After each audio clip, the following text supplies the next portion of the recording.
But it was a good win. It was good to get another conference win. It was great to get back home and Dowdy Ficklin. We hadn't been there much, this year.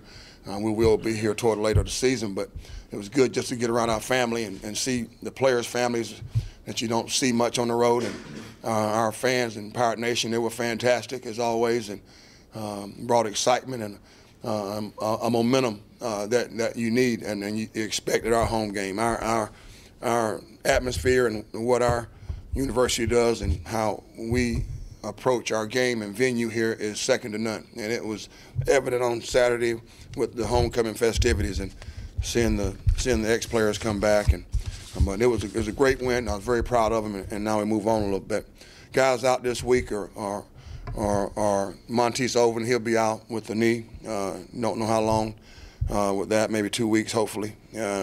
Justin Dixon is out. Reggie Bullock is doubtful with his concussion, so he'll get tested again this week, and we'll see. And we'll listen to our medical professionals on that. We'd like to have him back pretty quickly, but we'll let them decide that. And then Reggie's health is most important as that goes. The keys in this week, I think, are to make sure we practice with the same urgency and focus and determination we had last week, and that's a key. We had that, and we started last night, and it was there. So Tuesday will be a big day to keep continuing that process. The execution, we've got to keep getting better at that on all three sides of the ball. I think that will improve. I think Shane is one of those guys offensively that the game is slowing down for him.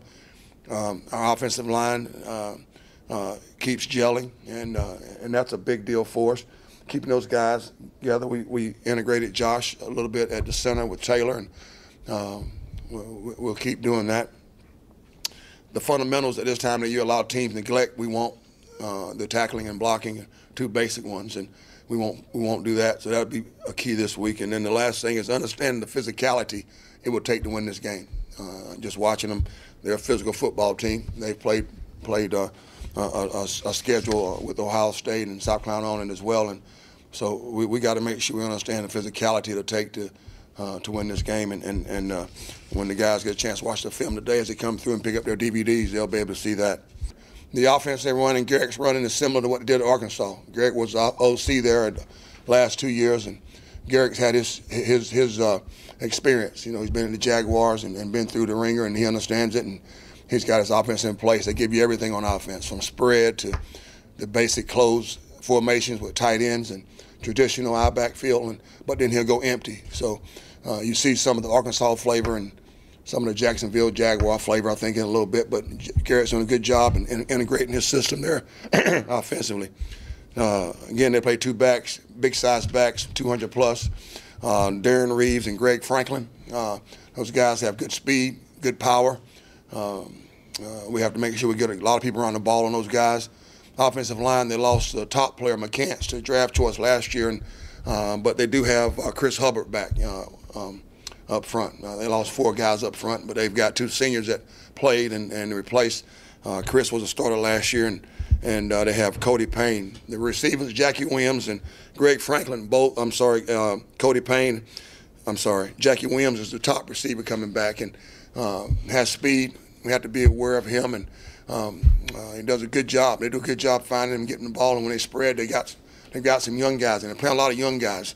They're on offense and defense. You'll see that when you look at their depth chart. It hasn't been packed, but we can't worry about the outside noise or what have you. I think one of the things our team has to show maturity about themselves and ourselves is to only worry about what we can control, and that's how we practice and prepare and how we play and approach UAB.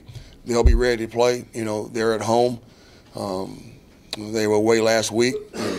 And, they held Houston to some field goals, which made it. And Houston did a good job defensively on them. I just watched that game, and so we know we have to be prepared for a team that will be ready to play. And we got to worry about ourselves and make sure we come out ready for a fist fight, because I know there will be. And I think he's growing in leaps and bounds. I think you'll see steady improvement. I think I'm looking forward to him, and everybody else should look forward to him growing.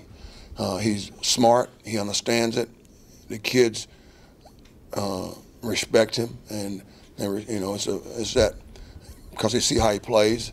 He's tough, and you'll see him continue to get better. I like where he's come from. He's a guy that learns from his mistakes, which we talk about, not making the same mistake twice, and he's done a good job of that. I think the simplification of the offense a little bit last week took a lot off of him and Taylor. Those two guys make the calls for us. Taylor's making the calls up front and protection calls, and Shane's making the audibles from back there. So I thought that helped a lot, but I'm proud of the way Shane is progressing. I'm looking forward to seeing him continue. What's the biggest area that you've seen improve? The game slowing down, understanding coverages, understanding the correct audible, and you know, you'll see him even get quicker with that, with seeing the coverage and being able to go back down to his third and fourth and fifth receivers. You know, right now he's on 1 and 2 and he's getting to 3, and then now he'll go from 1, 2 and be able to get to 3 and 4 as you see more experience. Then eventually he'll be able to get to that 5th one, and that comes with reps, game reps. We show it to him in practice a lot, but only in the game can he gain that, and he will.